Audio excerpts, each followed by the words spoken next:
Puji Tuhan, haleluya. Selamat malam Bapak Ibu, saudara semua, dan juga tentunya secara khusus bagi jemaat Tuhan yang ada di GPD Gajah Mada, Pontianak. Pada malam hari ini, oleh karena kemurahan Tuhan, kita boleh kembali lagi bertemu dalam pendalaman Alkitab pada malam hari ini. Saudara kekasih, kita bersyukur seminggu ini kita boleh jalani semua karena kebaikan Tuhan, semua karena anugerah Tuhan. Mari sebelum kita memulai PA kita ataupun pendalaman Alkitab pada malam hari ini, mari kita sehati untuk kita berdoa. Mari kita berdoa, kita mohon agar Allah berkemurahan dengan Roh Kudus-Nya. Kiranya Allah juga berkarya dengan Roh Kudus-Nya, memberi hikmat kepada kita semua untuk kita boleh mengerti firman Tuhan. Kita berdoa. Bapak, terima kasih. Hanya oleh karena kemurahan Tuhan lah kami boleh ada pada malam hari ini, di mana kami akan sebentar mempelajari, merenungkan, menikmati firman Tuhan dalam PA yang akan kami sama-sama dengar ya Bapak. Walaupun secara online, saya percaya tidak mengurangi syukur kami, nikmat kami, dan gairah kami untuk kami terus belajar firman Tuhan, merenungkan firman Tuhan. Roh Kudus beri kami hikmat, berikan kami pemahaman, dan terlebih mampukan kami untuk kami bisa hidup, melakukan firman Tuhan di hari-hari kami. Kami siap untuk kami sama-sama menikmati firman-Mu Tuhan. Dalam nama Tuhan Yesus Kristus, haleluya, amin. Saudara, kita sudah sama-sama belajar firman Allah dalam PA pada Kamis lalu, di mana pada PA pada Kamis lalu kita sudah sama-sama sampai dalam Matius pasal 6 ayat yang ke-45. Oleh karena itu pada malam hari ini kita akan teruskan PA kita dalam Injil Matius pasal 6 ayat 46 sampai ayatnya yang ke-48. Saudara, mari buka firman Allah ini. Saudara, mari perhatikan sama-sama. Saya akan bacakan bagi saudara. Matius pasal 6, ayatnya yang ke-46 sampai ayat yang ke-47. Demikian firman Tuhan. Apabila kamu mengasihi orang-orang yang mengasihi kamu, apakah upamu? Bukankah pemungut cukai juga berbuat demikian? Dan apabila kamu hanya memberi salam kepada saudara-saudaramu saja, apakah lebihnya daripada perbuatan orang lain? Bukankah orang yang tidak mengenal Allah pun berbuat demikian? Karena itu, haruslah kamu sempurna sama seperti Bapamu yang di surga adalah sempurna. Ada 3 ayat yang mengakhiri pasal 5 dari Injil Matius ini, saudara, sebagai bagian daripada khotbah Yesus di atas bukit. Di dalam pasal 5, Matius ayat 46 dikatakan dengan jelas, saudara, apabila kamu mengasihi orang yang mengasihi kamu, apakah upamu? Bukankah pemungut cukai juga berbuat demikian? Saudara, ini tentunya terkait dengan PA pada Kamis yang lalu, bagaimana kita sudah belajar sama-sama, dikala kita mengalami pengalaman ya dimusuhi, dianiaya oleh orang-orang lain atau orang-orang di sekitar kita, maka Tuhan mengajar kita untuk tidak membalas kejahatan dengan kejahatan, tapi tetap mengasihi mereka, bahkan mendoakan mereka, bahkan memberkati mereka. Inilah ajaran daripada khotbah Yesus di bukit. Nah, terkait dengan ayat 46 pada malam hari ini, jelas dikatakan bahwa kalau kamu mengasihi orang-orang atau orang yang mengasihi kamu, apakah upamu? Bukankah pemungut cukai juga berbuat demikian? Saudara, mari kita bandingkan dalam Injil Lukas pasal 6 ayat 32. Injil Lukas pasal 6 ayat 32 berbunyi demikian. Injil Lukas 6 ayat 32. Dan jikalau kamu mengasihi orang yang mengasihi kamu, apakah jasamu? Karena orang-orang berdosa pun mengasihi juga orang-orang yang mengasihi mereka. Ini senada dengan ayat 46. Ya, apabila kamu mengasihi orang yang mengasihi kamu, apakah upahmu? Nah, dalam Lukas pasal 6 ayat 32, apakah jasamu? Kalau kita mengasihi orang yang mengasihi kita. Dalam ayat bagian B, 46b, pasal 5 Matius, tertulis apa? Bukankah pemungut cukai juga berbuat demikian? Nah, dalam Lukas 6 ayat 32 bagian B, karena orang-orang berdosa pun mengasihi juga orang-orang yang mengasihi mereka. Artinya pemungut cukai itu digolongkan orang-orang berdosa.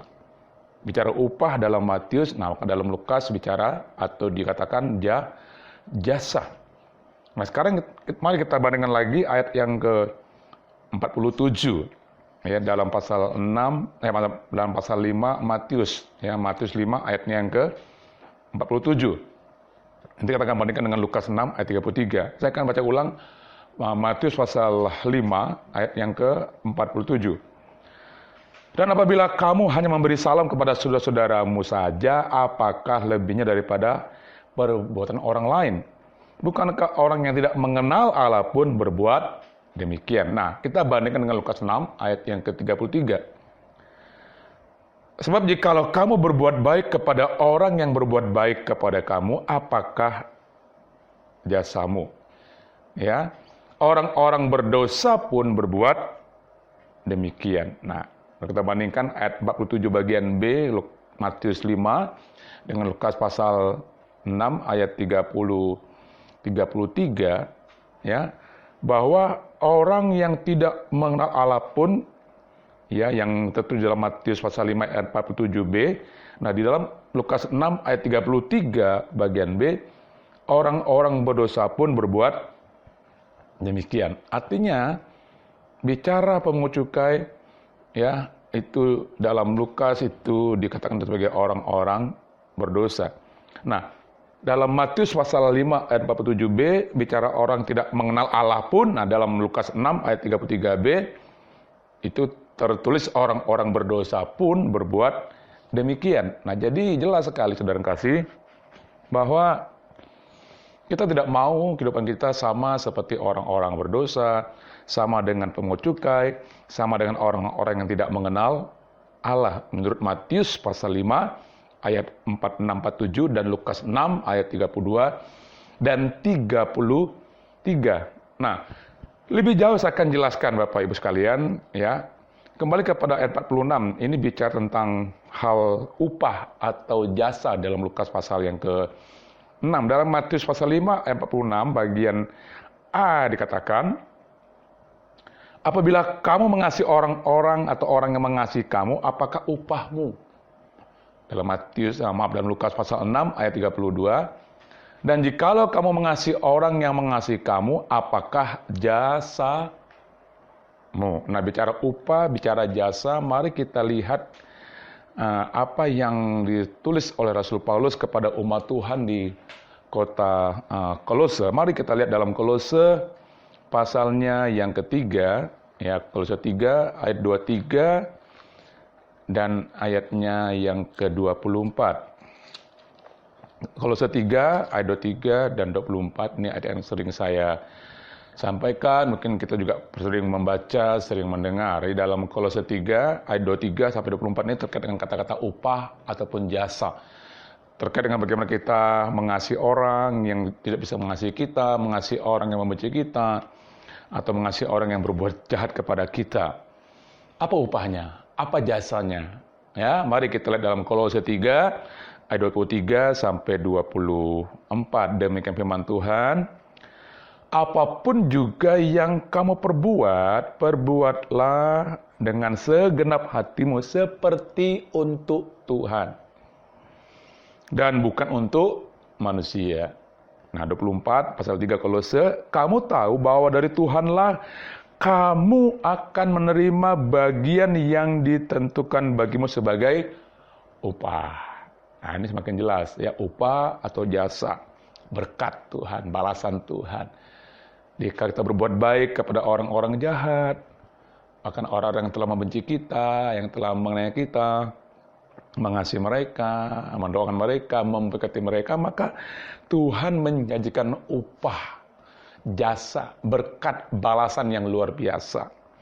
Nah, untuk sampai kita bisa menerima upah atau jasa atau balasan Tuhan sebagai bagian yang kita terima dan menjadi hak kita yang Tuhan sediakan, itu jelas dalam ayat 23 pasal 3 Kolose tadi ya, saya ulangi lagi. Pasal 3 Kolose 23. Apapun juga yang kamu perbuat, perbuatlah dengan segenap hatimu. Sepenuh hatimu, bukan setengah hati, bukan terpaksa. Dengan tulus hati, dengan keikhlasan. Seperti buat Tuhan, bukan seperti untuk manusia. Siapakah yang dimaksud dengan untuk manusia? Ya, manusia-manusia jahat. Manusia-manusia yang telah mendukakan hati kita, menyakiti hati kita. Ya. Nah, kalau kita lakukan semua seperti buat Tuhan, itu adalah bagian daripada ibadah kita yang sesungguhnya. Karena apa? Kita melakukan firman Allah. Walaupun memang tidak mudah, saya sudah sering ulang-ulang, itu nggak gampang. Tapi percayalah, bersama Roh Kudus, bersama Yesus, kita mampu. Nah, ada upah yang Tuhan sediakan, ada berkat yang Tuhan sediakan, ada sukacita, ada damai sejahtera minimal, saudaraku. Tapi saya juga percaya ada berkat jasmani, ada berkat bagi ketenangan jiwa kita, bagi rohani kita. Nah, itu terkait tadi Matius pasal 5 ayat 46 bagian A dan Kolose 3 ayat yang ke-23-24. Nah, sekarang kita akan lebih jauh melihat, ya saya akan menguraikan lebih jauh secara khusus pada malam hari ini dalam ayat yang ke-48 dari Matius pasal 5. Mari kita buka kembali Matius pasal yang kelima, ayatnya yang ke-48. Apa yang bisa kita pelajari, yang bisa kita dapatkan berkat rohani dari Matius 5 ayatnya yang ke-48. Matius 5 ayatnya yang ke-48. Demikian firman Tuhan, pasal 5, Matius ayat 48. Karena itu, haruslah kamu sempurna. Sama seperti Bapamu yang di surga adalah sempurna. Kita bertanya, apa hubungannya dengan ayat 46, 47, bahkan ayat sebelumnya? Tentang hal mengasihi musuh, mendoakan musuh-musuh kita. Artinya apa? Untuk mencapai kesempurnaan seperti Bapa, seperti Yesus yang sempurna, kita harus mampu melakukan apa yang sudah Tuhan firmankan dan Yesus contohkan. Dalam konteks PA kita, yaitu mengasihi musuh-musuh saudara. Tidak membalas jahat dengan jahat. Ya. Nah, kalau itu dapat kita kerjakan, kita akan mencapai kesempurnaan seperti Yesus. Bahkan dalam ayat lain ataupun dalam bagian-bagian lain daripada firman Allah, kata sempurna seperti Bapa, haruslah kamu sempurna sama seperti Bapamu yang di surga adalah sempurna. Itu juga terkait dengan kita harus hidup kudus seperti Bapa, seperti Yesus yang adalah kudus adanya. Tanpa kita taat pada firman Allah secara khusus dalam konteks PA kita malam hari ini, mengasihi musuh-musuhmu, mengasihi orang yang tidak mengasihi kamu, memberikan salam kepada orang-orang yang berbuat hal-hal yang sudah sangat mengecewakan kita. Kita tetap menyapa, menegur dengan penuh kasih dan tidak ada kepura-puraan, tidak ada kemunafikan. Dengan tulus, saudara, kita akan menjaga hidup kita kudus di depan Tuhan.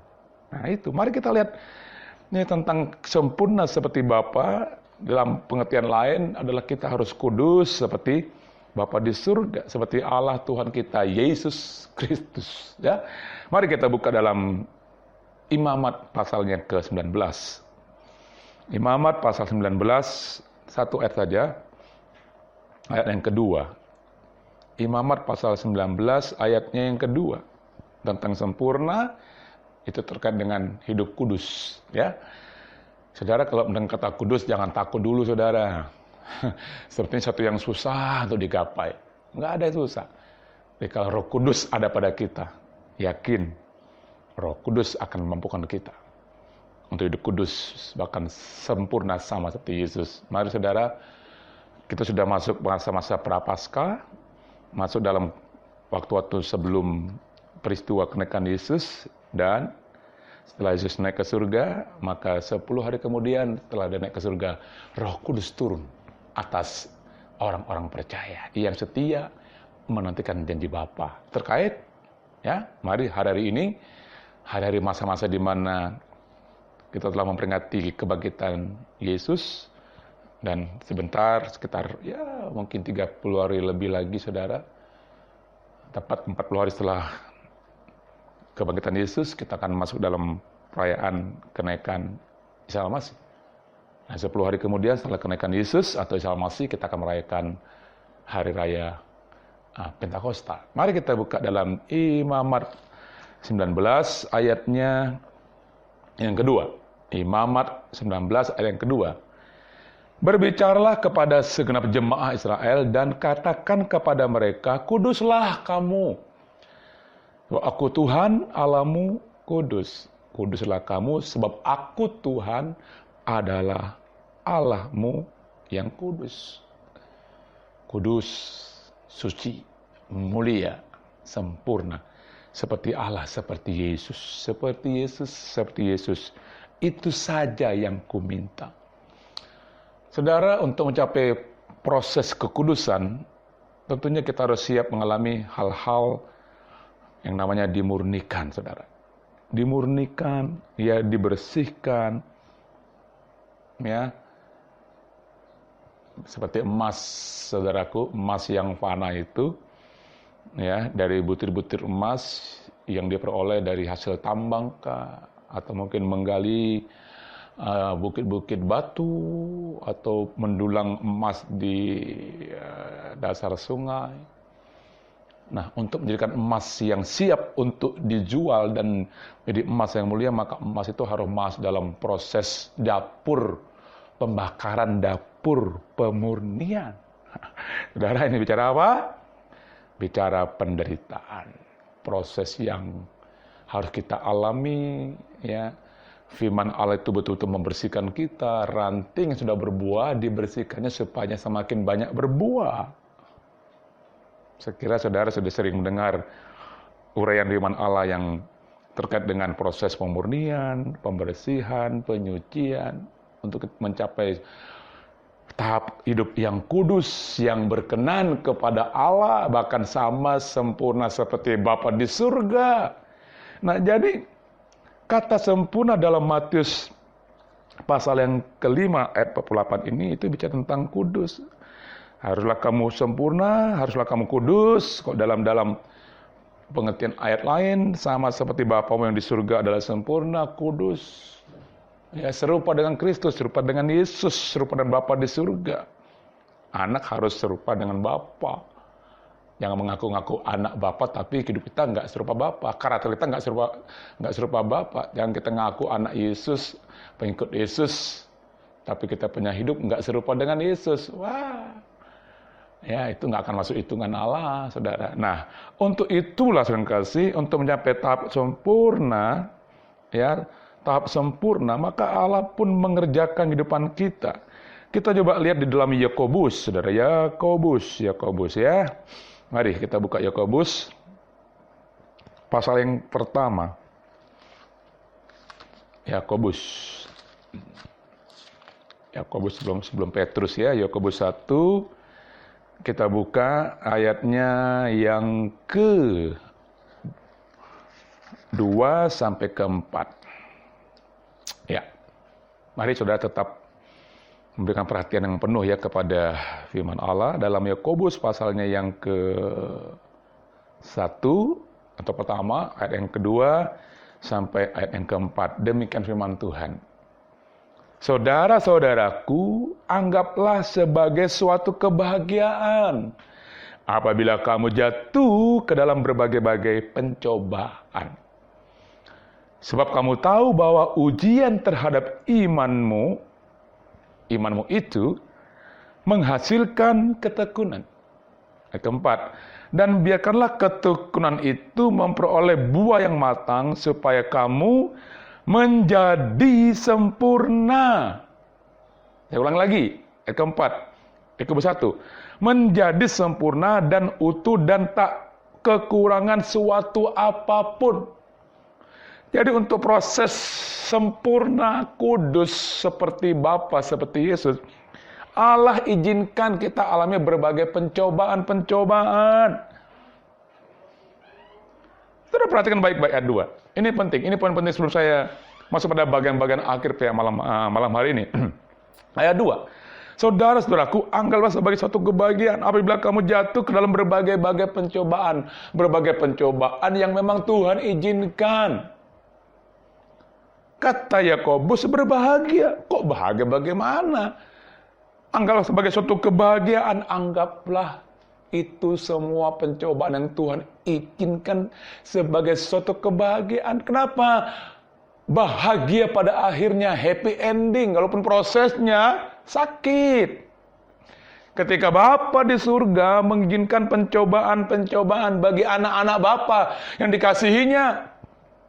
Kenapa? Satu tujuannya. Agar kita benar-benar masuk dalam rancangan Bapa. Sempurna seperti Bapa. Kembali serupa dan segambar dengan Bapa di surga. Sekarakter dengan Yesus. Memiliki pikiran Kristus, memiliki hati Bapa.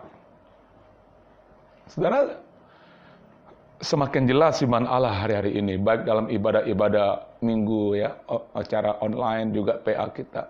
Saya sendiri tidak pernah menyangka semua terkait ini, saudaraku. Karena ini kan PA kan sambungan daripada PA sebelumnya, dan PA tepat yang kita dengar beberapa kali Kamis, saya dengar 3 kali Kamis ya. Itu nyambung banget dengan peristiwa prapaskah, saat Paskah dan Paskah daripada Paskah sendiri setelah Paskah. Ya, nah jelas sekali. Bahagia kenapa? Karena setelah kita bisa melewati proses-proses pemurnian, penyucian, pengudusan dengan berbagai pencobaan yang Tuhan izinkan, maka lihat ayat 3 katakan, Yakobus 1, kamu tahu bahwa ujian atau pencobaan yang Tuhan izinkan terhadap imanmu itu menghasilkan ketekunan. Tekun, setia, taat. Ayat keempat, dan biarkanlah ketekunan itu memperoleh buah yang matang. Apa yang dimaksud dengan buah yang matang? Itulah kesempurnaan seperti Bapa. Kekudusan seperti Bapa. Sehingga orang-orang lain bisa menikmati buah yang matang itu. Buah apa? Tadi buah kasih, buah roh, buah kesabaran, buah kelemah lembutan, buah penguasaan diri, buah kasih, buah damai sejahtera, buah sukacita. Wow, saudara. Aduh, luar biasa, luar biasa. Semakin kita memperdalam firman, saudaraku, semakin kita semakin apa ya? Betul-betul merasakan kasih Tuhan itu memang ada pada kita. Selama kita mau taat dan tunduk pada firman Allah, kepada rancangan Allah. Haleluya. Buah yang matang itu apa? Ayat 4 bagian B. Yakobus 1, supaya kamu menjadi sempurna dan utuh dan tak kekurangan suatu apapun. Saudara mau memiliki kehidupan yang tidak berkekurangan? Bahkan melimpah. Apa syaratnya? Matius 6 ayat 33. Mari kita mencarilah dahulu kerajaan Allah dan kebenarannya, maka ditambahkanlah segala-galanya. Carilah kehendak Allah, kehendak kerajaan Allah, perintah-perintah Allah yang berkerajaan dalam diri kita. Firman-Nya kita lakukan dengan taat, maka ditambahkan segalanya sebagai upah, jasa, berkat yang memang menjadi hak kita, bahkan dikatakan tak kekurangan suatu apapun. Kita dijadikan sempurna, kita dijadikan kudus, utuh, lengkap, perfect, excellent, seperti Yesus, yang tidak ada salah sedikit pun, yang tidak ada kekurangan sedikit pun. Itulah maksud yang dimaksud dengan kata sempurna dalam Matius pasal 5 ayat yang ke-48. Juga dalam imamat ya yang bicara tentang kekudusan, imamat pasal yang ke-19 yang kedua. Terkait lagi dengan Yakobus pasal pertama ayat 2 sampai ke 4. Saudara, selesai PA ini saudara mari mengisi waktu-waktu yang begitu banyak. Ketika kita tinggal di rumah saja, kan nih, mari kita renungkan ini firman. Kita baca ulang, kita renungkan ulang. Bukan lagi YouTube. Ya, PA yang saya sudah sampaikan pada malam hari ini. Tuhan baik sekali Bapak Ibu yang untuk firman-Nya ya. Nah, kita lihat lebih jauh Bapak Ibu. Kita lihat lebih jauh untuk kita bisa benar-benar mencapai kesempurnaan utuh, tak kekurangan suatu apapun. Sempurna, kudus seperti Bapa, seperti Yesus yang sempurna adanya. Bahkan tadi dalam ayat bagian yang kedua daripada Yakobus 1 dikatakan apa?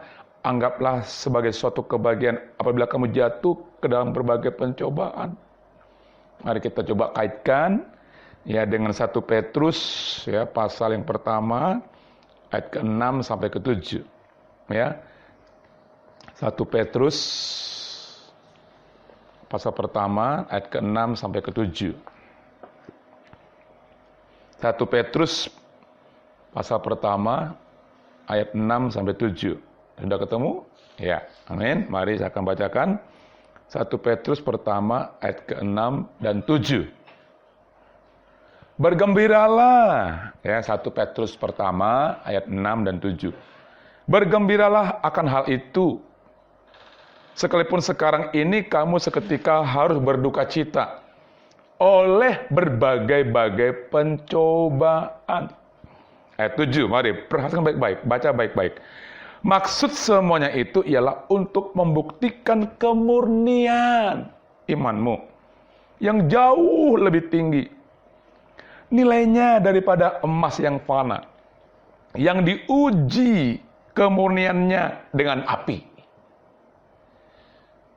Bicara api, saudaraku, tidak hanya bicara api Roh Kudus, saudara, tapi juga api pemurnian. Itu harus kita alami kalau kita mau mencapai tingkatan kekudusan, kemurnian, kesempurnaan seperti Bapa.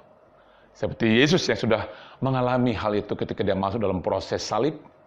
Ya, sehingga kamu memperoleh puji-pujian dan kemuliaan dan kehormatan pada hari Yesus Kristus menyatakan dirinya. Haleluya. Makanya jelas kata Yakobus, berbahagia. Kata Petrus dalam ayat 6 pasal pertama 1 Petrus, bergembiralah akan hal itu. Sekalipun sekarang ini kamu seketika. Nah, lihat Petrus mengatakan seketika. Hanya sekejap, hanya ya sebentar. Ya. Kita harus mengalami duka cita oleh berbagai-bagai pencobaan, duka cita oleh berbagai-bagai pencobaan, berbagai-bagai ujian terhadap iman percaya kita, terhadap rohani kita yang Tuhan izinkan, bukan duka cita derita karena dosa-dosa kita sendiri atau salahnya kita melanggar firman karena kita tidak taat pada firman Allah. Karena dosa yang kita perbuat, upah dosa adalah maut, derita, hukuman. Ini jelas, saudaraku. Bergembira kenapa? Lewat ujian yang kita alami, berbagai pencobaan kita alami, walaupun memang sakit bagi daging kita ini, maka kita akan masuk dalam tahapan kemurnian. Iman, percaya, pengiringan kita dimurnikan, dibersihkan. Atau kalau saya pakai istilah Amsal, besi menajamkan besi. Manusia menajamkan sesama manusia, saling menajamkan. Jadi kalau saudara dalam bergaul, berumah tangga, dalam pekerjaan, dalam dunia pendidikan, dalam pelayanan, hamba Tuhan, pelan-pelan Tuhan, kadang ada gesek-gesekan, mungkin ada perkataan lewat sikap. Mari saudaraku, jangan saudara kehilangan sukacita. Oh, ketika kita diizinkan mengalami gesekan, mengalami hal-hal yang di antara kita, mari kita memiliki kedewasaan iman. Ya, jangan kita langsung kayaknya lemah, kita mundur. Aduh, saudara. Ketika masalah-masalah dalam hal ekonomi rumah tangga kita hari-hari ini susah, sulit, dampak daripada wabah yang terjadi. Saudara, bertekunlah, bersabarlah, kata firman Allah, dalam penderitaan. Itu hanya seketika, hanya sekejap. Tuhan mau mengembalikan kita. kepada kasih kita yang mula-mula kepada Tuhan. Kasih yang kita betul-betul lakukan dengan sungguh-sungguh kepada Tuhan. Supaya apa, saudaraku? Supaya kita betul-betul memiliki tahap atau standar nilai, kata pasal pertama 1 Petrus ayat yang ke-7. Lebih tinggi nilainya daripada emas yang fana, yang diuji kemurniannya dalam api atau dengan api. Haleluya. Bersyukur saudara, masa-masa ujian ini sedang kita alami. Masa-masa penampian, masa-masa pemurnian sedang kita alami hari ini. Tetap bersyukur. Berdoa, sabar, dan minta Tuhan Yesus kasihkan aku, berikan aku kekuatan. Agar aku tetap bertahan dalam masa-masa ujian, aniaya, pencobaan yang Tuhan izinkan. Seperti emas yang fana yang diuji oleh api kemurniannya. Sehingga menjadi emas yang mulia, yang bernilai tinggi, nilai jualnya, harganya. Saudara, jangan jadi orang Kristen logam-logam biasa. Kristen tembaga, Kristen kuningan, Kristen perak, Kristen perunggu, Kristen besi yang bisa bekarat. Jadilah Kristen emas, semurni emas yang telah masuk dapur pengujian, dapur perapian. Mari saudara, kita masing-masing introspeksi diri hari ini. Kita apakah Kristen emas atau Kristen perunggu? Apakah Kristen perak atau Kristen logam-logam biasa? Kristen besi, mungkin Kristen seng, Kristen aluminium, atau timah yang gampang meleleh. Tapi kita percaya, Roh Kudus, tolong mampukan aku untuk menjadi Kristen emas yang terus dimurnikan, disucikan dengan api Pentakosta, api Roh Kudus, api pengujian yang Allah izinkan. Saudara, apa upahnya? Apa berkatnya? Apa jasanya, saudaraku? Jelas dalam ayat yang ke-7 bagian B. 1 Petrus 1. Sehingga kamu memperoleh puji-pujian dan kemuliaan dan kehormatan pada hari Yesus Kristus menyatakan dirinya. Saudara, pada hari Yesus Kristus menyatakan dirinya. Itu bicara apa? Kedatangan Yesus yang kedua kali. Saudara, mari bersabar, bertekunlah dalam penderitaan. Tetap berbahagia, bersukacita, bergembira. Karena kata Petrus, itu hanya seketika saja. Kita berdukacita karena berbagai pencobaan. Tapi di akhir itu, dikala engkau tekun. Seperti Yesus tekun sampai akhir. Ketika dia disalib sebelum dia mengembuskan nafas dan menyerahkan nyawanya. Sudah genap. Sudah selesai. Tetelesta. Sempurna seperti Yesus. Ketika harus memikul beban dosa. Dengan berbagai aniaya. Bahkan kematian. Disalib. Sudah selesai. Sudah genap. Sehingga Yesus dimuliakan. Sama seperti kita. Kalau engkau mau dimuliakan. Engkau mau diagungkan. Seperti Yesus. Bahkan memperoleh puji-pujian dan kemuliaan dan kehormatan. Mari kita bertekun sampai akhir. Walaupun kita harus diajar mengasihi musuh-musuh kita. Aduh, mendoakan, memberkati. Bahkan alami aneh yang Tuhan izinkan. Percayalah, pada hari Yesus Kristus mengatakan dirinya, saudara dan saya, kita semua akan masuk dalam kemuliaan Tuhan. Kita akan ditinggikan. Kita masuk surga yang mulia. Dan Tuhan dimuliakan. Dan banyak orang diberkati. Kiranya PA malam hari ini menjadi berkat buat saudara semua. Terlebih hari ini. Tetap bertahan, tetap bertekun dalam penderitaan yang Tuhan izinkan. Maka Tuhan dimuliakan. Saudara pun, saya dan kita pun dimuliakan Tuhan. Kita akan menerima upah, berkat.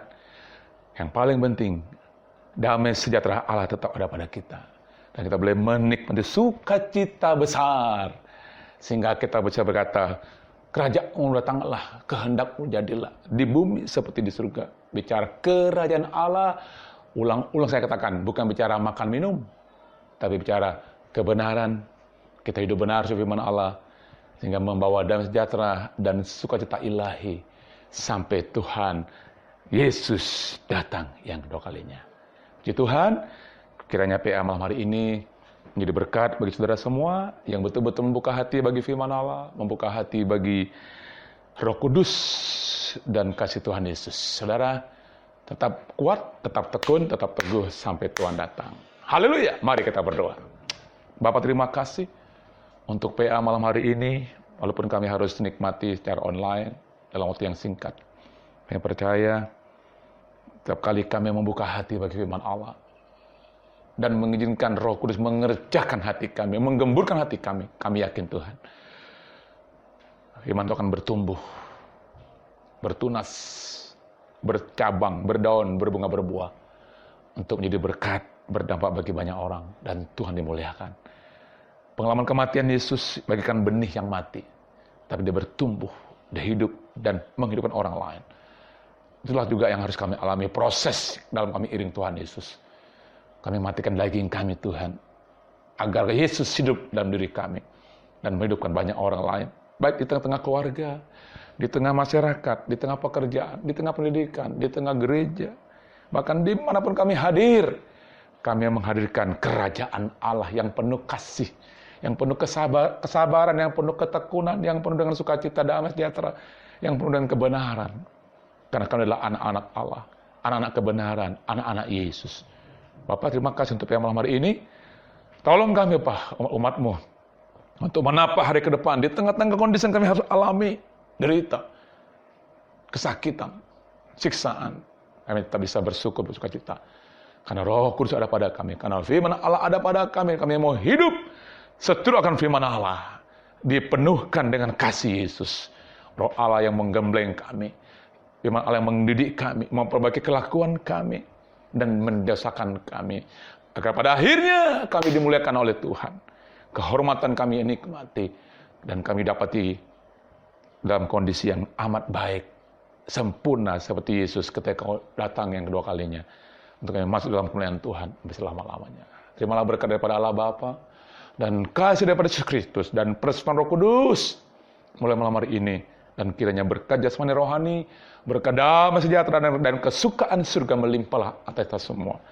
Terima berkat dan bersyukurlah sampai Tuhan datang. Dalam nama Tuhan Yesus Kristus. Haleluya. Amin. Puji Tuhan. Selamat malam. Dan tetap bersukacita, tetap semangat, tetap bersyukur. Tuhan dimuliakan. Haleluya. Puji Tuhan. Haleluya.